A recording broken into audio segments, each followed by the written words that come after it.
Hey there, my name is Alex, I am the Silver Mont. Have you heard of a game called Dragonage, the Veilguard? It came out about a year ago, to some mild contention, some uproar even. And then it was forgotten about in a month or so. This was the fourth and perhaps final entry in the Dragonage franchise that began in 2009? Veilguard is an extremely interesting game. Not so much the game itself, but in the reception it has received. Right now it's sitting at mixed reviews on Steam, around 60% positive. The Metacritic page for it is extremely polarizing. Critic score 82 out of 100. User score 3.9 out of 10. Why does Metacritic use 100 for critics and 10 for users? I don't know. But what's going on here? Are the critics right, or are the users right? Is the game really as bad as some would lead you to believe? Or, indeed, is it a hidden gem that critics understood but players just weren't ready for?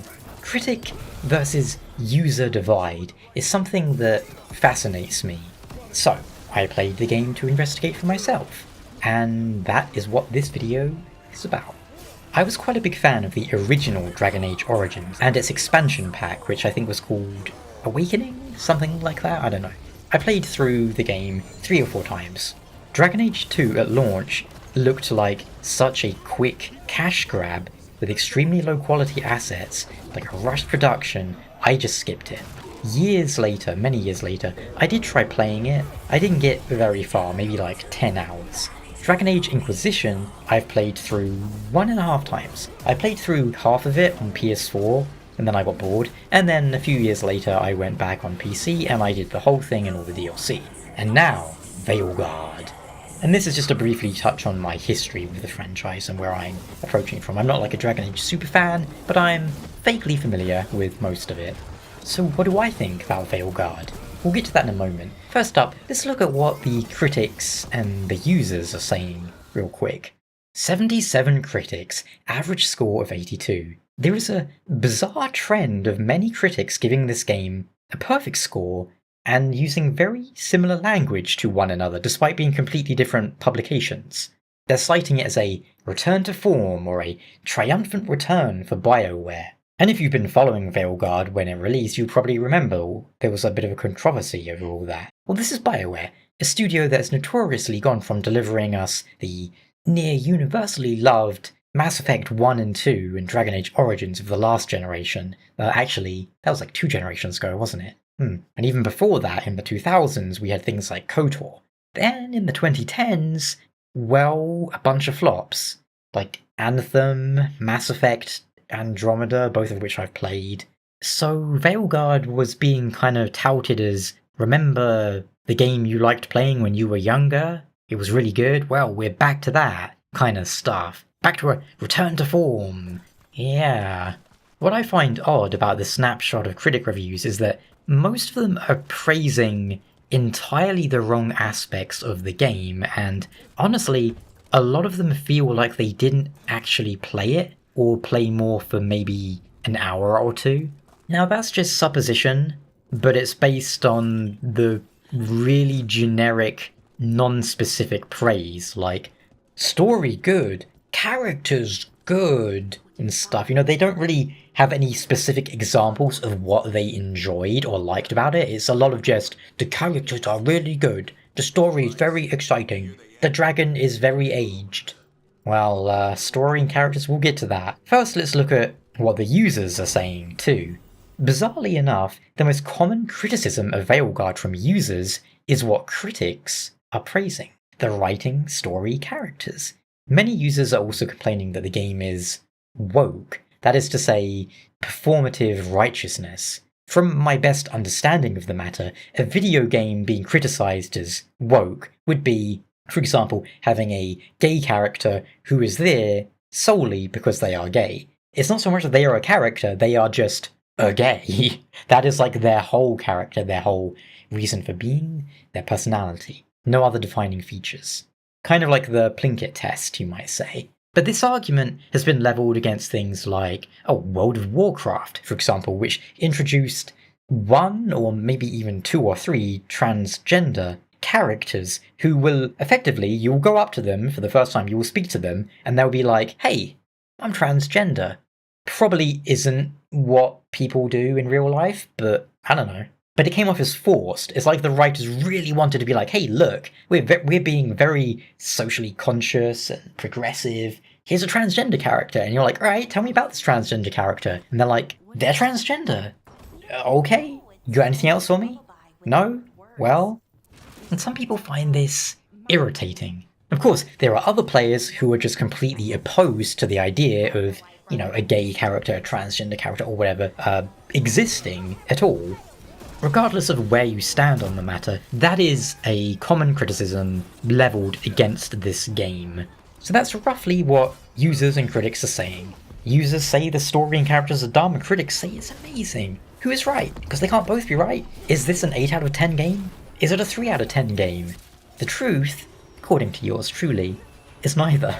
And a lot less extreme and kind of more boring than people are making it out. Because, let's be honest, a 1 out of 10 game is kind of exciting in that it's so bad. Like, I always think about a game I played a long time ago called Mystic Heroes.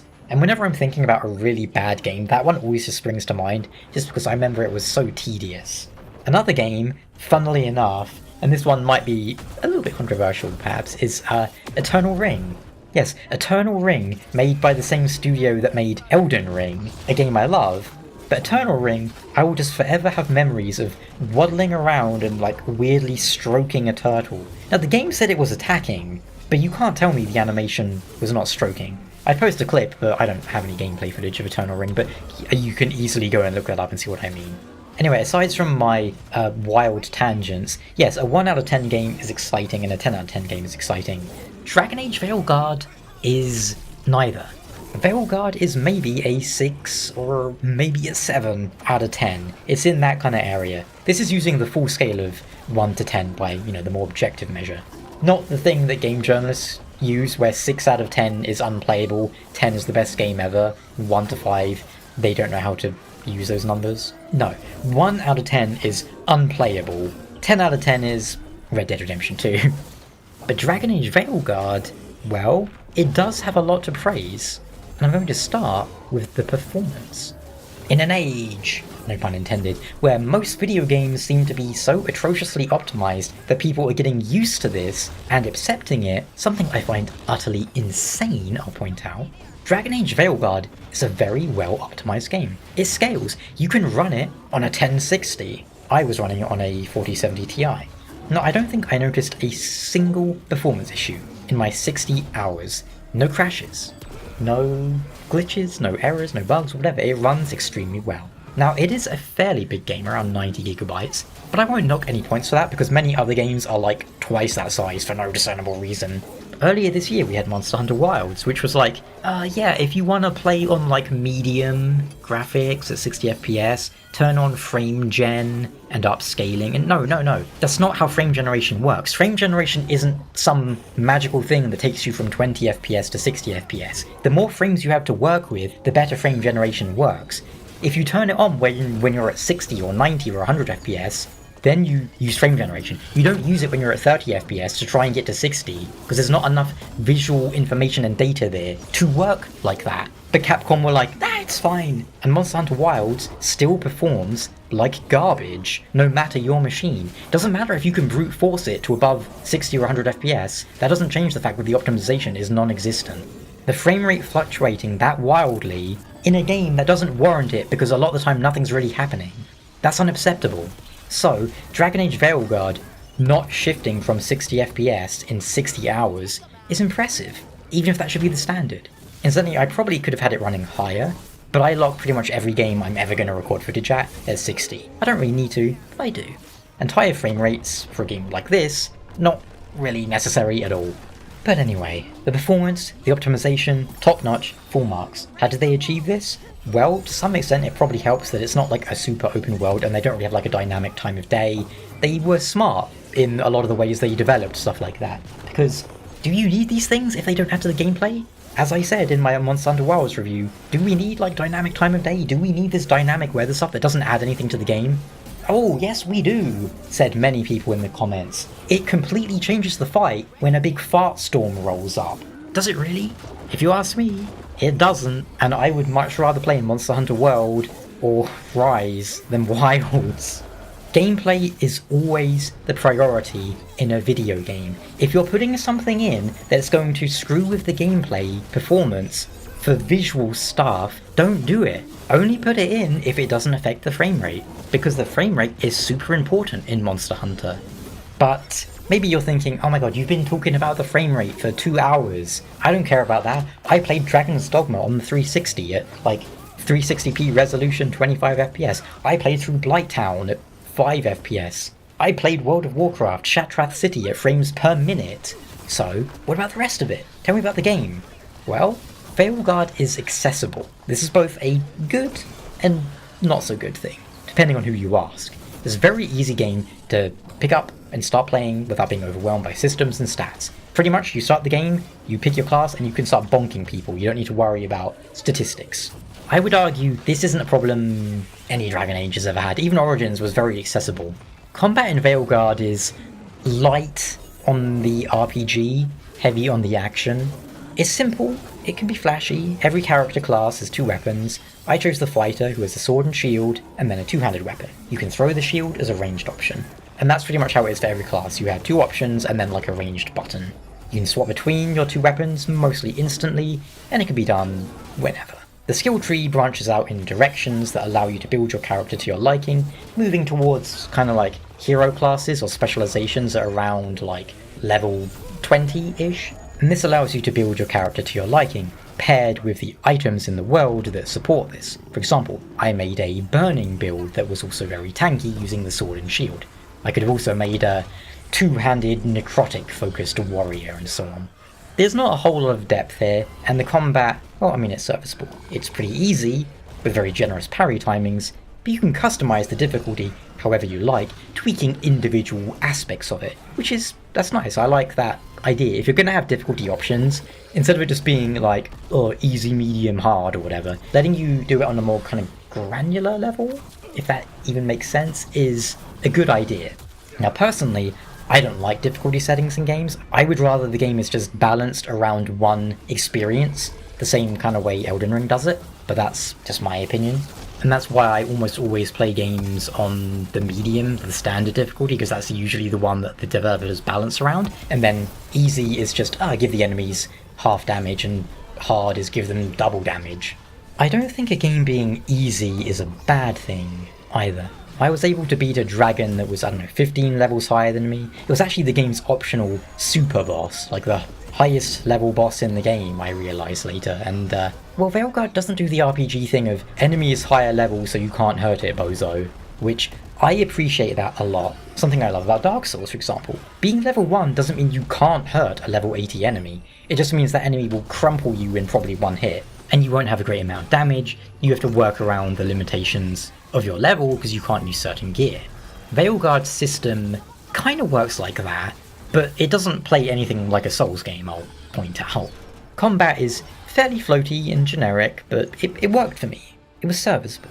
It wasn't until around 30 or 40 hours in where I started to get bored of the combat. I think that's the best way of looking at it. I'm not bored of Elden Ring's combat after 600 plus hours and like another 100 hours of Night Rain. I'm not bored of Dark Souls, I'm not bored of Ninja Gaiden, Devil May Cry. Veilguard's combat is fine, it's just kind of there, it's very superficial. Eventually you will get bored of it. How long that takes is up to you. You have the party in the game and you can issue them limited commands.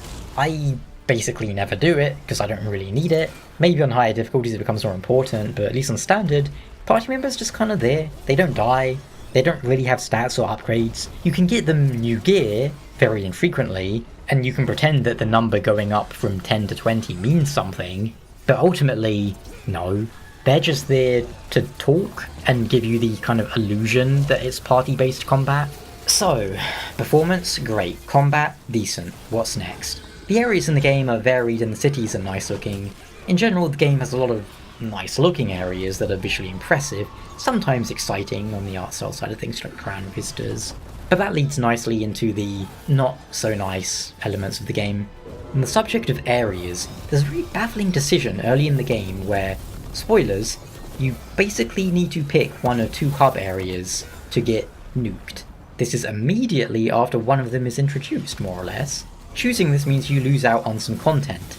I don't hate that. Hard decisions in games are nice. Unfortunately, it isn't really a hard decision, given that logically one of the hubs is worthless compared to the other one.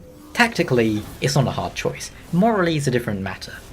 It's just odd to introduce a hub and then without any warning nuke one of them when you might have still had quests there. Permanently locks away some content until you do another playthrough. I just find it weird that there was absolutely no foreshadowing or warning to this. I had to then reload and lose like an hour of playtime so I could finish off a few quests that weren't really connected to anything there, they just were wiped out because of an arbitrary kind of moment in the game. In general, Veilguard's plot is pretty weak. It starts off in an acceptable fashion. The dramatic attempt to stop Solus, the super doofus, ends in disaster and some ancient elf assholes pop out and start terrorizing the world. Time to stop them. Just, for some reason, instead of it being a huge organization, like the Inquisition, it's up to a bunch of random, mostly incompetent dumbasses this time. The world as a whole is largely unconcerned with its impending demise. Sure, later on in the game the Inquisitor himself shows up and he's like, bro, trust me, the rest of the world, where you can't go, like down south, we're fighting for our lives down there, man, please hurry. But also, go do some side quests and help someone affirm their gender identity. Because if they're confused about that, they might get sad and not fight so good. And yeah, this is where the game's plot really starts to crumble. It turns into a case of, we found the elf gods. We gotta bounce. Let's get them next time. We found the elf gods. Gotta bounce. Let's get them next time. No, that wasn't me repeating myself. I mean, yes, I was repeating myself, because that's what the game does. You find the gods, you scuffle with them, then you leave, and then you do it again. And you keep doing this over and over again. Then when you get back to base, Varric's all like, man, your squad, they're all like distracted, you better go cheer them up so they can save the world. Buddy, no. See, the incentive to do companion quests is that they will be distracted otherwise and they won't fight so good, which just makes them seem even more incompetent than they already are, especially given how some of them are distracted by, in the grand scheme of things, completely trivial things. The game attempts to tie some of these companion quests into the main plot. Basically, there'll be some important baddie who shows up in the character missions letting you kill them. And if you don't kill them there, then they're going to show up in the main quest and there'll be more, like, trouble, I guess. You constantly have moments of, we'll try and track the gods down, in the meantime, go and do teammate stuff. And if I had to guess, it's the Kunari character that is on the receiving end with most of the criticism. And you know, I absolutely get it. Tosh, whatever her name is, this lady is introduced to the squad because we need a dragon killer. We fight a dragon, and then when we get it down low health, it flies away. Someone goes, damn, we need a dragon killer. Okay, sure, I get that logic, because we need some way to stop the dragon flying away. Then we recruit a woman who proceeds to show no aptitude in killing dragons, and her biggest contribution is to toot on a horn and then burp down a hole. None of that helps with the problem of dragons flying away, and that's what we needed. Thankfully, some unrelated people show up with a magical gun and shoot the dragon, which stops it flying away. You know, solving the one problem we had with beating up dragons, that we needed to recruit someone specifically for. Outside of this, the Tash character is just extremely grating. Now, some people will say, oh, you just hate her because she's non-binary, blah blah. No, her being non-binary doesn't really matter in terms of her character being a dick. I don't know, who's like a dickhead character who's kind of fun? Maybe like Sten from Dragonage Origins, another Kunari? Or I don't know, Zaid from Mass Effect 2, going from another BioWare game? Maybe in Baldur's Gate 3, I don't know, like Astarion or something. Like, you can have characters who are kind of dickheads, but Tash is just annoying. The majority of her plotline is focused on discovering who she is and deciding ultimately to be non-binary. Sure, whatever. Weirdly, they use extremely modern vernacular when discussing this. This happens throughout the game, something that drives me demented. At one point it's brought up that the Kunari literally have a term for people who are, I don't know, like transgender or whatever. They just kind of hand wave that aside, and you have like a quest where Tash and your character, Tash's mother, sit down to dinner, and Tash is like, so I'm non-binary, and then the mother's like, oh, and I'm sitting there like, Who thought this was a good idea? Like, there's nothing interesting or compelling about this. It's written so poorly. I don't empathize with Tash at all, because her logic of being a non-binary just seems bizarre to me. Seems to reinforce a lot of negative stereotypes that if you're a woman who doesn't like to wear dresses and things, then you're actually like a man or something? Like, no. I don't really think that's how that works. I think if you're a woman who doesn't like wearing dresses, it just means you're a woman who doesn't like wearing dresses. But again, it's not my area of expertise, and I just think it was handled really clumsily in this game,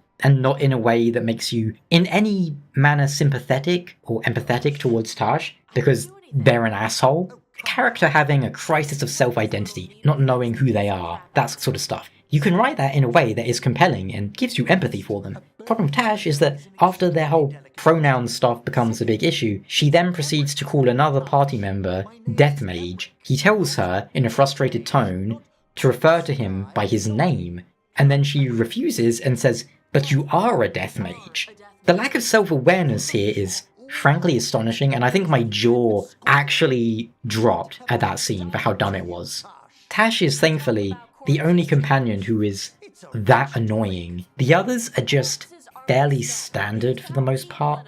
The one thing they have in common is that they are generally staggeringly incompetent, with the possible exception of Emmerich the Necromancer and the woman with a fake leg, whose name I have forgotten, who's kind of bland, but at least she seems to mostly have a reason for not being hyper-competent. We recruited her as like a private investigator to help us find someone. Then she gets wrapped up with saving the world, so it makes sense that she might not be prepared for that, and yet she's still more competent than most of the other characters who we specifically go and recruit for very special reasons. They are, you might say, specialists. Only, imagine you have like a cockroach infestation. You call a guy who is ostensibly, I don't know, pest control or whatever. He comes to your house, he gets down on the floor, he scuttles around on all fours attempting to hoover the cockroaches up with his mouth. You're standing there like, what? Even I could do a better job at this. Why did I need you? The main character also seems to have no real purpose for being there, other than right guy at the wrong time, wrong guy at the right time? Who even knows? Aside from being the main character and player though, you're just kind of there to stare at things and sometimes choose which option the team will take. It's not great. The player character, if the leader of the team, which they usually are, needs to show strong leadership and have a commanding presence. You know, like Shepard. He was the main character. In Veilguard, it's more like we're Garrus, but like a lame Garrus. We're decent at what we do, but we're not a leader. This is sometimes brought up in the game. Like, the player character's like, oh, I'm not ready for this. And Varric's like, no, you are, because you're the player. It's like, oh, okay, thanks. In general, it doesn't make sense why this bumbling squad of dummies is in charge of saving the world. In Inquisition, it was the whole Inquisition. You were constantly recruiting people. And the main player party were a lot more competent, for the most part. And, what's better yet, you could kick people out of the Inquisition, like that weirdo elf. These kind of games always end up, needing a reason for, oh, why is the fate of the world up to 4 or 8 people? Veilguard's excuse is just really bad. Yeah, you kind of recruit other factions, but it's just put in a really clunky and clumsy way that has been done better in other BioWare games. And for the most part, a lot of Veilguard is just things that have been done better in other BioWare games. Even the kind of last mission in the game is like the last mission from Mass Effect 2, but done worse. When it comes to a sense of urgency, danger and all that, it just doesn't exist here. The companions are mostly milquetoast, with the exception of Tash, who made me want to stop playing the game. She was so annoying. Anything else to go over? Music? I don't really remember any of it, so it wasn't offensively bad, but it wasn't good. Conversely, Expedition 33, which I played immediately before Veilguard, I remember many, many tracks. I still listen to them on the regular. Veilguard also, funnily enough, shares one other thing with E33. Giant heads!